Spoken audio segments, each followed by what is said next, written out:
dito? Kausapin yung pinsan mo, ewan ko sa kanya. Bakit? Kausapin mo. Ang baba ng mga grades, ewan ko sa kanya, basta kausapin mo.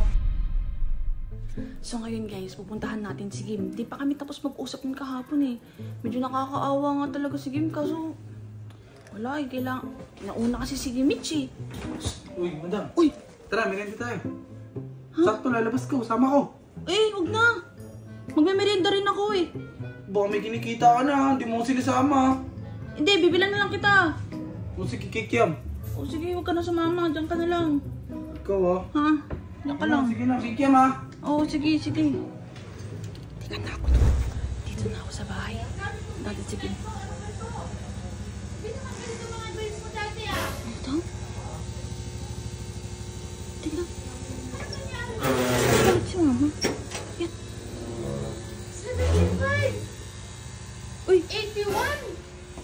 Sayang lang yung mga binibigay ko sa'yo baon. Ano po nangyari sa'yo? Tignan mo galit ang mga ano ang grades mo ah. Tingnan mo nga oh. Ma! Ano po nangyayari sa'yo? Ano pa sabihin mo sa akin kung ano nangyayari sa'yo? Ay, ewan ko, kausapin mo nga itong ano. Ano ba nangyayari dito? Kausapin yung pinsan mo, ewan ko sa kanya. Bakit? Kausapin mo. Ang baba ng mga grades, ewan ko sa kanya, basta kausapin mo. Ayaw ko magpag-usap. Hey, Kim! Ano ba nangyayari dito? Sorry po ate. Ano sorry? Wala. Okay, ba't ganito yung mga grades mo? Sorry po. Anong sorry? Eh, hindi naman ganito yung grades mo dati. Ano ba nangyayari sa'yo? May problema ba? Halika nga dito. Halika nga. Usap nga tayong dalawa. Halika nga. Ano ba nangyayari sa'yo? Ba't ganun yung mga grades mo? Eh kasi ate, hindi matanggal sa isipan ko si YJ. Ano? Halika, mamaya pa rin tayo ni mama. Umupo ka nga dyan. Anong hindi matanggal? Dahil ba kay YJ? Kaya nagkakaganyan yung mga grades mo? Oo ate. Bakit? Eh kasi, hindi ako makapag-focus eh. Lagi na lang siya nasa isip ko.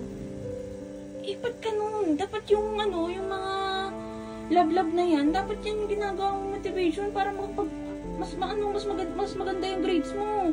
Eh, ba't ganyan nangyayari sa grades mo? Paano gagawin natin yan? Gusto ko sana makausap si YJ ate.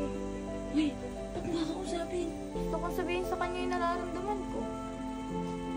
Mahirap yun, Kim.